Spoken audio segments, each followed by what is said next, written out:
دنیا میں بہت سارے ایسے واقعات ہیں کہ انسان گناہوں میں ملوث ہوتا ہے، ارادہ بد کر لیتا ہے، کسی کی عزت کو لوٹنے کی خاطر کیا کچھ نہیں کر لیتا ہے۔ لیکن اگر سامنے کوئی نیک طینت انسان ہو، پارسا خاتون ہو، تو اس کی زبان سے نکلے ہوئے الفاظ اس کے دل میں پیوست ہو جاتے ہیں اور یہ بہت بڑے گناہ کے ارتکاب سے بچ جاتا ہے۔ سیدنا حسن بن عبد الرحمن علیہ رحمۃ اللہ الحنان ارشاد فرماتے ہیں کہ بصرے کے اندر ایک بہت بڑا مالدار امیر کبیر انسان رہا کرتا تھا۔ ایک مرتبہ جب وہ اپنے باغ میں آیا تو اس نے دیکھا کہ اس کا نوکر اپنے باغ کے اندر اپنی حسین و جمیل خوبصورت بیوی کے ساتھ بیٹھا ہے۔ وہ نوکر جو بڑی امانت داری دیانت داری سے اس مالدار انسان کے باغ کی دیکھ بھال کیا کرتا تھا، لیکن جب آج اس مالدار نے اس کمزور نوکر کی حسین و جمیل بیوی کو دیکھا تو نیت خراب ہو گئی اور نوکر سے کہنے لگا، اپنی بیوی کو محل میں بھیج دو اور تم جا کر کے ہمارے لیے کچھ کھجوریں توڑ لاؤ، اور جب کھجور توڑ چکو تو پھر فلاں انسان کو بھی بلا کر میرے پاس لے آنا۔ اب مزدور نوکر نے حکم پایا، تعمیل کی، کھجوریں توڑی، لوگوں کو بلانے چلا گیا۔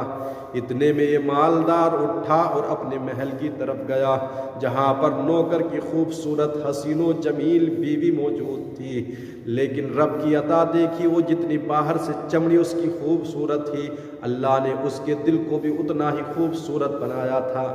یہ محل میں امیر انسان جا کر کے اس خاتون سے کہنے لگا کہ ایسا کرو، تمام دروازے بند کر دو۔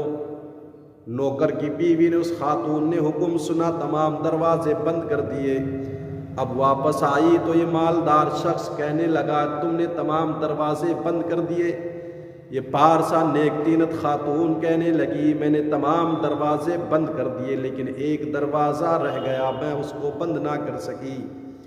مالدار انسان کہنے لگا، وہ کون سا دروازہ ہے جو تو بند نہ کر سکی؟ تو اس پارسا خاتون نے کہا، وہ دروازہ ہمارے اور ہمارے رب اللہ عز و جل کے درمیان کا دروازہ ہے، جس کو میں کبھی بند کر بھی نہیں سکتی ہوں۔ اب اس عورت کی زبان نیک سے یہ الفاظ نکلنے تھے اور اس مالدار انسان کے دل میں تاثیر کا تیر بن کر کے پیوست ہو گئے، جس کی وجہ سے وہ خبیث مالدار انسان اب تک جو گناہ کا ارتکاب کرنے والا تھا، وہ اپنے ارادے بد سے باز آ گیا، اپنے گناہ سے توبہ کی اور اللہ کے حضور رویا گڑ گڑایا اور وہاں سے چلا گیا۔ تو اسی لیے تو کہا جاتا، اگر ہم نیک سیرت ہوں، لقمہ حلال کا ہو، رزق حلال ہم کھانے والے ہوں، تو کبھی اللہ ہماری زبانوں میں وہ تاثیر پیدا کر دیتا ہے کہ جو سامنے والے کے دل میں الفاظ جب سنتا ہے تو اثر کر جاتے ہیں۔ اس لیے ہو سکتا ہے کہ کسی کی وجہ سے ہم یا ہماری وجہ سے کوئی اور اپنے گناہوں سے باز آ جائے، اس لیے ہمیشہ رزق حلال، صدق مقال، حلال روزی، سچی بات کہنا اپنا معیار، اپنا مشن بنائے رکھو۔ اللہ دنیا میں بھی عزت دے گا، بہت سی پریشانیوں سے بچائے گا اور آخرت میں اپنا قرب خاص تمہیں عطا فرمائے گا۔